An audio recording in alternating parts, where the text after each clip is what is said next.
ink and tears, murdering a fictional friend.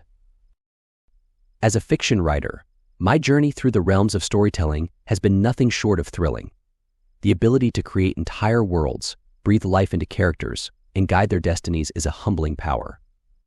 Yet, a dark and harrowing facet of this craft plunges me into a pool of anguish and torment, the act of killing off characters that I have come to love. Does that sound weird? When I wrote the first draft of this post, I shared it with my wife.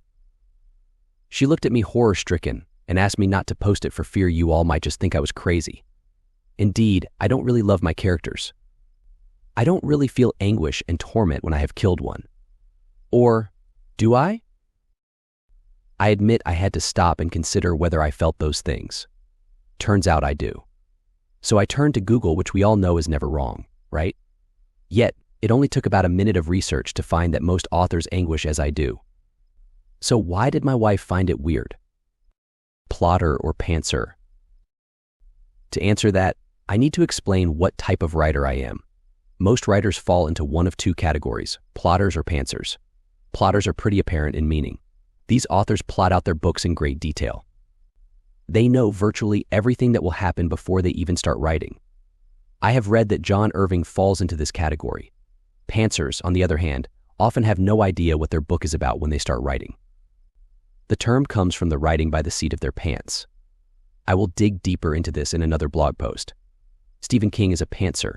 In fact, he seems to be offended that plotters even exist. Picture him making gagging sounds at the thought of plotting a novel. I, my friends, am a pantser. Stories don't come to me. Characters do. And once I meet them, they take up residency in my head. They talk to me and share their story. I write it down. At the time of writing this post, I have just completed the first draft of my current work, The Last Sundancer. I met Jess, The Last Sundancer, about 2 years ago. He hung out with me while I finished the Trinitarian Knights collection. We weren't alone. Mu and Aki hung out with us as well. Who are Mu and Aki? Other characters for other books. Jess was ready to tell his story. The others, not as much. So Jess' evolution has grown from mine to page. Now, a statement like that is another that definitely raises an eyebrow with my wife. That's okay, it's my process. And my process makes my characters real to me. Yet, I have still thought much about these characters' emotional impact on me. Robert Frost said, "No surprise in the writer, no surprise in the reader. No tears for the author, no tears for the reader." Man, I love that quote. Probably just because it allows me to feel sane in my process. As a pantser, I don't know what my characters will do in many situations. I am often told that it is silly. I am the author, and I tell them what to do. Yet, writing, I think, has some similarities to acting. An actor can spend months learning to get inside their characters' heads. The truth is that the best acting may not actually be acting at all. Maybe the actor is so far into character that we are just watching that character exist. I have been listening to an audiobook about Nicolas Cage. He goes deep into character before filming even starts. He has even traveled as that character and lived as them to become them. I bet his Academy Award looks damn good on his mantle. As a writer, I have to get into the heads of each of my characters. I must let part of my mind become them and then listen to them.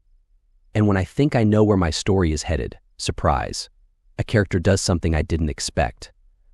And that, my friends, is the surprise Robert Frost is talking about. In the delicate tapestry of storytelling, my characters are the threads that weave the tapestry of narrative together. Each character possesses a unique personality interwoven with elements of mine, a soul with tiny traces of me sprinkled throughout, and a purpose within the story's grand design. They are my companions through countless nights, often waking me up to talk, my confidants as I traverse the landscapes of imagination, and the flashlight holder when I peer into the dark recesses of my mind that I fear exploring. And when the time comes to let one of them go, it's a decision that leaves me grappling with emotions that mirror those of the characters I've created. Questions torment me as they perish. Did I tell their story as they wished? Was their death purposeful? As a reader, will you anguish over their loss as I do? Or, when I have murderer's remorse, should I find a magical way to bring them back to life? The grief of loss. As a fiction writer, I grieve alongside my readers, for I am the first to feel the loss. I witness the final breath often in 50 ways that a reader never sees, the last whispered words, and the extinguishing of a fictional soul. It's a peculiar brand of grief, for I mourn the death of something that never truly lived yet had an existence in my mind and heart. And while a reader may spend a few weeks with a character, I may have spent a few years or even a decade with them as their story unfolded in my mind. No one finds it strange that a reader cries when reading a book. It is often expected. Many people who read books multiple times cry each time. So why wouldn't the writer? For a reader to read the 4 books in the Trinitarian Nights collection that I wrote, they likely invest about 25 hours of their time into my characters. Yet I have received letters from readers saying they have cried, laughed out loud, and sat in silent reflection at different times in my books. Yet those particular characters spent 10 years in my head. Saying goodbye to them was hard. After 10 years, why wouldn't I feel the emotions readers feel at an even greater level? The emotional release of closure. Despite the anguish, there is an unseen benefit.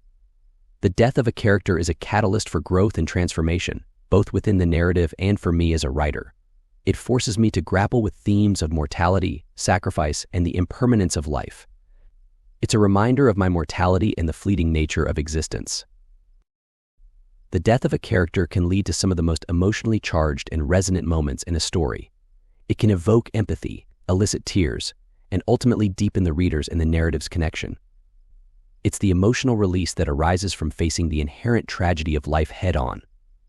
In conclusion, as a fiction writer, killing off a character is a rite of passage that brings forth a torrent of emotions, from sorrow and guilt to catharsis and closure. It's a reflection of the human condition, a reminder of the transient nature of existence, and a testament to the power of storytelling. So I continue to write, knowing that within the depths of my narrative, characters will be born, live, and inevitably, some will meet their end. It's a bittersweet dance of creation and destruction, reminding me that every ending is also a new beginning in the world of fiction.